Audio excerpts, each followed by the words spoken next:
Eu tinha 5 anos, um vizinho tinha se suicidado.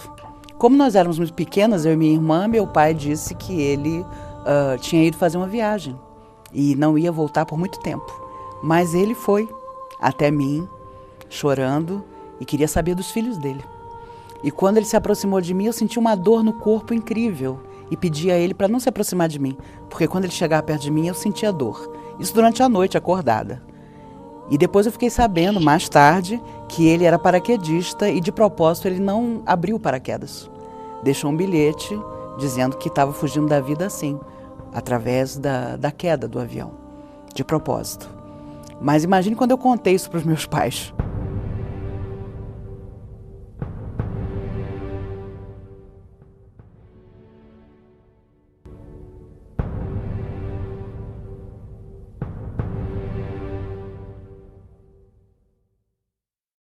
Meu nome é Maíse Braga, de Oliveira Borges, eu tenho 52 anos e sou dona de casa.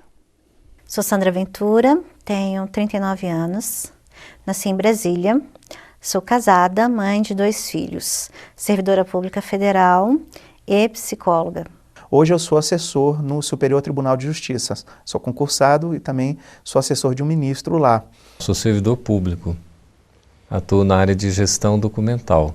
É uma área em que eu tenho mestrado em Ciência da Informação também pela Universidade de Brasília. Desde o surgimento da escrita era possível encontrar relatos de pessoas que diziam se comunicar com os mortos. O termo mediunidade vem do século XIX, uma expressão citada pela primeira vez por Allan Kardec. O pedagogo francês que organizou as bases do espiritismo acreditava que médium seria qualquer pessoa capaz de registrar as ideias dos espíritos. Desde que o homem existe, existe o fenômeno mediúnico. As pitonisas, que eram conhecidas médiums, o oráculo de Delfos, o templo de Delfos, você tinha ali uma verdadeira médiums fazendo revelações. Que a humanidade quer ignorar. Hoje você não consegue encontrar uma pessoa que não tem um caso de família para contar. Nossa, meu avô via, eu via quando era pequena, aconteceu isso na minha família. Todo mundo tem milhares de histórias. A própria vinda de Jesus é uma fenomenologia extraordinária. A Bíblia é um livro mediúnico. O livro é mesmo um instrumento de cultura extraordinário e que é, vamos dizer, um instrumento que está entre este mundo e o outro mundo.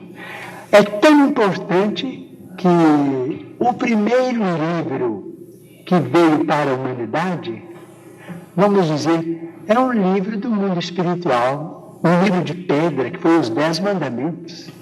Psicografia de Moisés. E até a própria proibição de Moisés, quando se coloca a questão de que era proibida a comunicabilidade, a manifestação dos espíritos com os chamados vivos, ora, se proibiu porque existia. E se proibiu porque havia abuso, como ainda hoje existe abuso pela ignorância, pela má-fé. Allan Kardec acreditava que todos que sentem em qualquer grau a presença dos espíritos, por si só, seria um médium. Todo mundo tem intuição num grau ou no outro, não é? Nós temos a intuição. Quem já não teve assim um pressentimento, uma ideia externa no qual não estava pensando, e aquilo acaba acontecendo de certa forma? É justamente aquele indivíduo que serve de intermediário ao mundo carnal e ao mundo espiritual. Ser médium, eu acho que é ser ponte de contato entre o mundo fora da matéria e o mundo da matéria. Alguns estudiosos do assunto acreditam que os fenômenos mediúnicos podem ter uma incidência maior durante a infância. Seria uma fase mais propícia para registrar o mundo dos espíritos, já que a criança ainda estaria em fase de adaptação de uma possível vinda do mundo espiritual. Todas as vezes que eu conversava com essas pessoas estranhas, passava então como uma imaginação infantil muito fértil. Quando eu falei para meu pai que o seu fulano estava ali pedindo ajuda, que ele estava todo machucado, meu pai estranhou, porque era um amigo de Minas que ele não tinha contato. Quando ele então ficou sabendo da notícia, já havia mais de uma semana que ele havia desencarnado. E eu já tinha então visto né, este homem todo machucado, e realmente foi um acidente de carro, ele ficou muito machucado. Eu conversava sozinha, entre aspas, né? Então, no ônibus, quando eu entrava, tinha sempre alguém que ninguém via, só eu via, e eu saía entabulando a conversa com essa pessoa, com 7, 8 anos de idade. A minha mãe me dava beliscões incríveis, porque ela me achava meio doida e também porque todo mundo ficava olhando. E aí a pessoa dizia assim, nossa, eu tô com uma dor de cabeça. Na mesma hora a dor de cabeça me aparecia. E a pessoa ficava ótima. Então eu comecei a perceber que eu tinha colegas que diziam, nossa, eu adoro conversar com você, Maíse, porque eu tô meio assim e fico ótimo. Quem ficava ruim era eu. Para os pais da psicologia e psiquiatria, o tema não passou despercebido. Pierre Janet e Freud associaram mediunidade com psicopatologia. Jung e William James aceitaram a possibilidade de um caráter não doentio, mas não chegaram a excluir a possibilidade de atuação de um espírito sobre o paciente. Vários dos sintomas, se você contar para determinadas pessoas ou até especialistas da área de saúde, eles vão fazer parecer que é uma patologia, uma esquizofrenia, uma paranoia. E se você não tem uma orientação, além dos pais, naturalmente, da própria família, pode com certeza terminar os seus dias num hospital psiquiátrico. A primeira coisa que eu disse para o terapeuta foi, olha, tem um problema. Eu vejo quem já morreu. Né? E eu achei muito interessante, ou então eu tive sorte, né? Porque o meu terapeuta disse, mas se isso é positivo e é verdade para você, então não tem problema nenhum. Sabe, ele não me achou louca, alucinada, demente, perigosa. Eu faço terapia com psicólogo há muitos anos. Por quê? No meu caso, particularmente, é porque a mediunidade, vamos dizer assim, ela é muito ostensiva, ela é muito evidente. Tem horas que realmente eu me confundo, às vezes de eu não saber se o que eu vi mediunicamente foi um sonho ou foi um fato. Quando eu comecei, por exemplo, a tentar tirar carteira de motorista, eu estava no fusquinha da autoescola, eu e o instrutor, passa uma mulher com uma criança pela mão. Eu joguei o fusquinha e o instrutor num buraco para desviar de uma mulher e de uma criança que o instrutor disse que jamais existiram. Ao atender uma pessoa que chega ao consultório e fala que ouve vozes, que vê vultos, que vê espíritos, isto já está sendo considerado pela própria ciência humana. Quando alguém chega até você falando de religiosidade, de experiência religiosa, não é considerado doença. A Organização Mundial de Saúde, o Código Internacional de Doenças, né, e o DSM-4, que é o catálogo específico das patologias psíquicas, ele vai dizer, então, para nós, que no caráter religioso, a experiência religiosa, você não pode ver como algo patológico. No dia em que a psiquiatria entender que existe uma alma eterna ali, que existem conflitos que você traz de outras existências. Existem pessoas que não resistem ao reencontro com grandes adversários do passado, às vezes na própria família ou nos amores e paixões que vivem e sucumbem emocionalmente, a questão vai estar resolvida. Existem fenômenos que realmente não podem ser tão simplificados. É doença, é isso, aquilo. Existem outras coisas entre o céu e a terra que a própria ciência hoje não sabe explicar.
O Espiritismo é uma das religiões que mais utiliza a mediunidade em suas práticas religiosas. Brasil é o maior em seguidores dessa religião, totalizando cerca de 20 milhões de pessoas entre adeptos e simpatizantes. São mais de 13 mil instituições espíritas no país. A maioria realiza reuniões mediúnicas com frequência para atendimento do que definem espíritos em sofrimento. Seriam suicidas, homicidas, vítimas de mortes repentinas ou pessoas mortas em uma infinidade de situações. O objetivo seria ajudá-los de alguma forma. Muitos desses espíritos ainda estariam ligados a interesses e a pessoas da Terra. Uma vez orientando um rapaz, há mais de 20 anos atrás, ele entrou na sala da orientação chorando e contou que o seu melhor amigo havia morrido assassinado. E ao lado dele havia um espírito sofredor. E, para minha surpresa, eu estava dentro de uma casa espírita, orientando a pessoa, ouvindo-a, e o rapaz chorava muito, dizendo que o pai tinha muito dinheiro e que havia conseguido evitar que nos jornais houvesse o comentário do assassinato, porque os dois moravam juntos. E, para minha surpresa, eu estava dentro do centro e o espírito sofredor acompanhava o moço. E o espírito sofredor vira-se para mim e disse assim: não se preocupe, eu não estou aqui simplesmente porque ando com ele, estou aqui para lhe proteger. Eu achei muito estranho, porque eu falei, meu Deus, uma alma tão sofredora ligada a esse rapaz, dizendo que está aqui para me proteger. No final da entrevista, o rapaz contou que o assassino era ele. E que ele escondia isso de todo mundo, mas ficou sabendo que nas casas espíritas, os orientadores tinham compromisso de não espalhar o que ouviam sobre as pessoas. E ele, então, tinha me escolhido a casa onde eu estava. Ele passava por Brasília, não morava aqui. E ele teve uma crise muito forte no hotel em que estava hospedado e o camareiro o convidou a ir à casa espírita para se orientar. E ele então contou a história toda, que ele que havia matado o rapaz e que o que o estava desequilibrando não era simplesmente o fato de tê-lo matado, mas ele via o rapaz, depois de morto, dizendo que o perdoava. E isso estava enlouquecendo ele. A minha vontade foi abrir a porta e sair correndo, porque eu imaginei um homem que consegue matar um companheiro com 40 facadas, ele não tinha nem 30 anos. Era uma bomba relógio na minha frente. Mas na hora você nunca está sozinho. E ele chorava muito. Então eu me lembrei dos espíritos que sempre dizem que primeiro a gente às vezes tem que chorar junto com a pessoa para depois confortá-la e de alguma forma apontar um caminho para ela.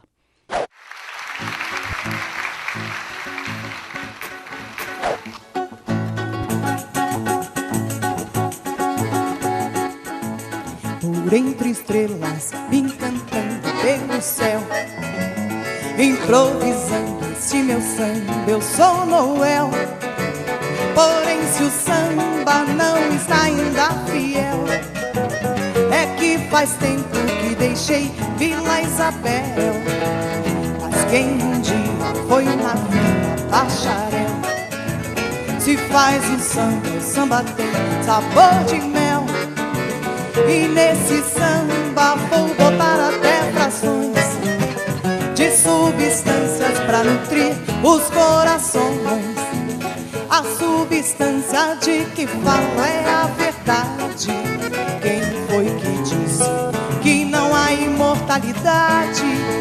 Meu samba prova, inclusive aos ateus. Sou Noel Rosa e passo bem, graças a Deus.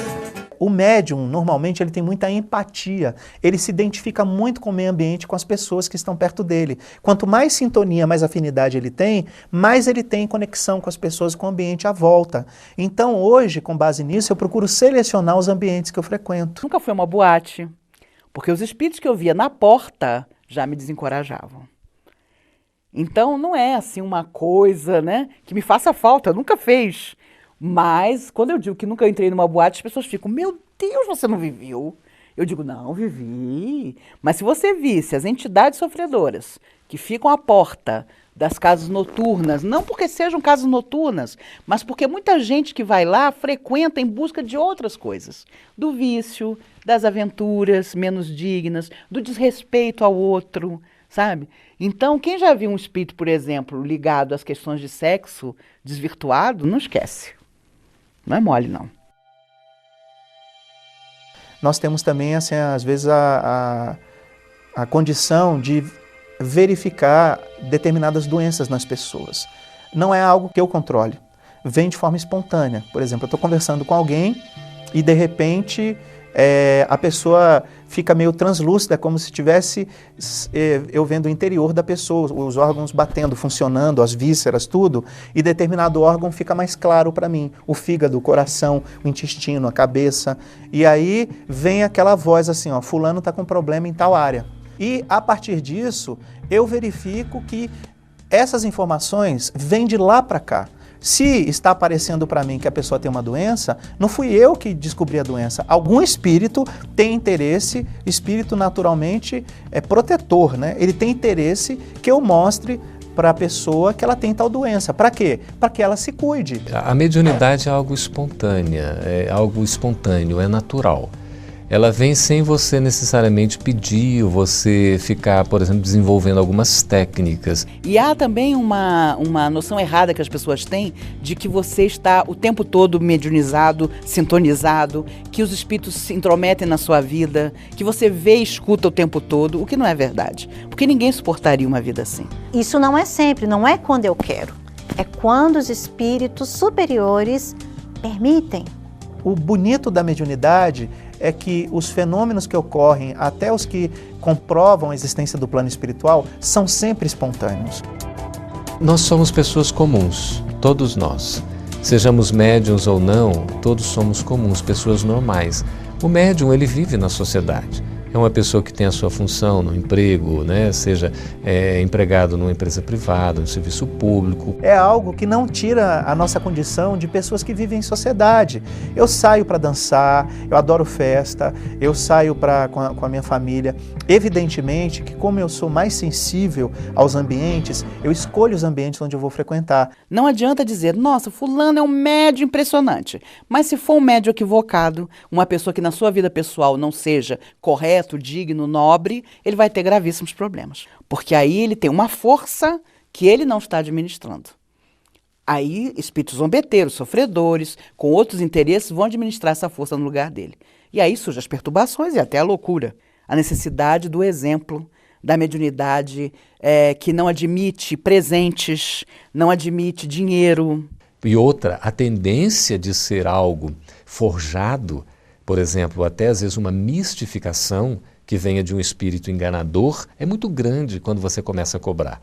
Porque aquela faculdade é gratuita, você começa a cobrar por aquilo, evidentemente você não vai ter por detrás, os espíritos são bondosos. A mediunidade, nesse caso, ela deve ser sempre vista para o coletivo e nunca para oferir vantagens próprias, vantagens íntimas. Aquilo que você não conhece trabalha contra você, seja que força for. Então é importante conhecer, saber que aquilo não é uma loucura, de que aquilo não é uma imaginação, mas sim uma força que pode beneficiar você e vai beneficiar a muitos, não simplesmente a você. Em geral, inclusive, a mediunidade nunca beneficia o seu próprio portador. Ela é manancial de luz para os outros. Por que veio, por exemplo, comigo? Por que eu tenho essa faculdade? Por uma necessidade de evolução, eu não tenho a menor dúvida. É mostrar que a vida prossegue, que o amor não morre, que o amor prossegue sempre. E os espíritos estão aqui para nos mostrar justamente isso.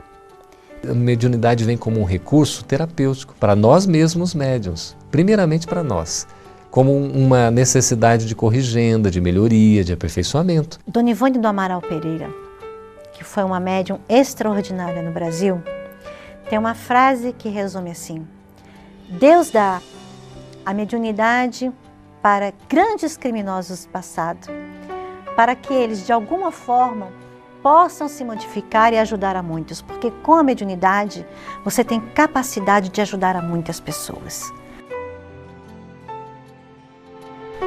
Muitos médiuns descrevem experiências com guias espirituais. Seria uma espécie de anjo guardião. Todos nós teríamos um. A diferença é que para alguns médiuns o contato com seus guias seria tão natural como conversar com um amigo. Entendo ele como um guia espiritual, até um mentor muito próximo.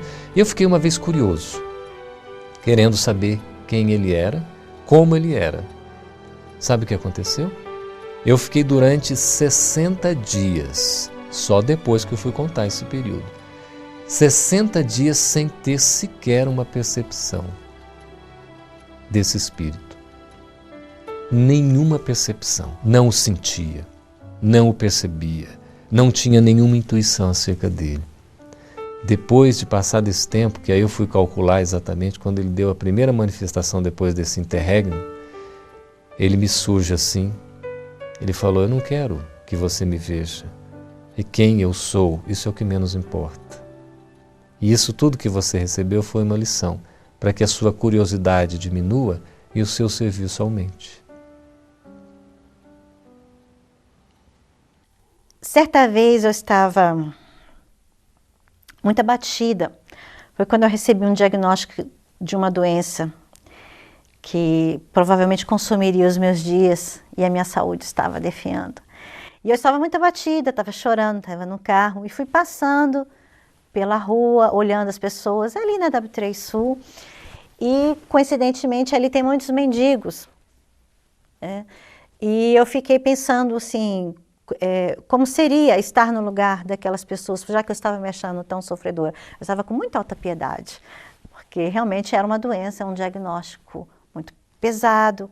Eu estava com suspeita de esclerose múltipla e saí muito abatida do consultório. E aí, à medida que eu fui andando, eu vi aquelas pessoas nas ruas, nos sinais, pedindo comida, e eu vi ao lado de uma mulher muito pobre, com o abdômen inchado, provavelmente por causa de um tumor, com feridas no corpo, eu vi do lado dela, então, o meu mentor, o meu orientador espiritual, falando assim para mim: você acha que sofre? Então experimente ficar no lugar dela. Essa experiência para mim foi marcante, porque me imaginar no lugar daquela mulher que também estava com uma doença muito grave, que eu acho que era um tumor de fato, e ela estava pedindo ajuda, e estar naquela miséria absoluta, tendo que sobreviver das migalhas dos outros. E aí foi preciso então que este meu orientador, que este meu guia, me desse essa chacoalhada e falasse: ponha-se no lugar dela. Eu vi ao lado dela, ou seja, foi preciso que ele me chamasse a atenção, porque antes eu estava vendo só a mulher, mas o que me chamou a atenção foi ele estar ao lado dela, passando a mão nos seus cabelos sujos, acariciando a sua face, falando: experimente ficar no lugar dela, para você ver o que é sofrimento de verdade. E aí eu fiquei muito bem. Me senti melhor, porque eu tinha amparo, porque eu tinha condições de me tratar, e ela não. Quem são os espíritos? Somos nós mesmos, do outro lado da vida, depois da morte. E quem somos nós? Somos eles, quando voltamos numa nova vida, que no Espiritismo a gente chama de encarnação.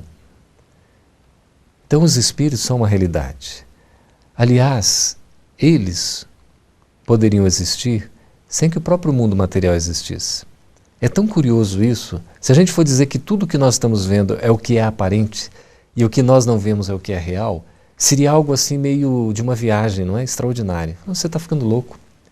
Mas o que é realidade e o que é irrealidade? O que é permanente e o que é impermanente? A matéria, ela é toda impermanente, ela é passageira, transitória, efêmera.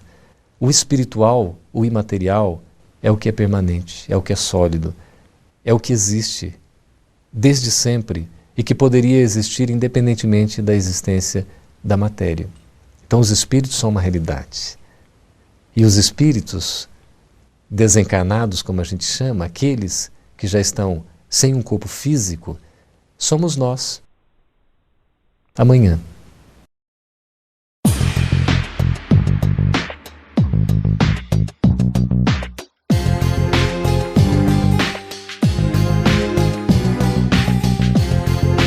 Eu fiquei muito em dúvida se eu vim ou não participar desse programa, porque eu nunca quis me expor. Eu sempre busquei me reservar muito. Mas eu meditei muito, pedi até orientação para os mentores, e um espírito que aparece muito para mim, que eu sou muito ligado a ele, é o Frederico Júnior. No final do século retrasado, final do século XIX, início do século XX. Ele atuou muito com o Dr. Bezerra de Menezes. E o Frederico Júnior falou que não poderia resolver para mim, mas que eu pensasse que talvez a minha experiência, as minhas dores, as minhas dificuldades pudessem ser úteis para outras pessoas que passam por situações semelhantes. Eu tive a feliz surpresa de vocês iniciarem o trabalho com uma prece. E quando você começou a fazer a prece, almas amigas se aproximaram, amigas de vocês, né? Se apresentando responsáveis pelo trabalho que vocês realizavam. Cada um deles trazia uma espécie de prancheta transparente, em que havia ali o trabalho de cada um, o trabalho de cada ser ali presente, né? Cada um deles ligado a um de vocês, com a minuta do que deveria ser realizado, né, naquele processo. Então, a seriedade do trabalho que é feito também se reflete no mundo espiritual.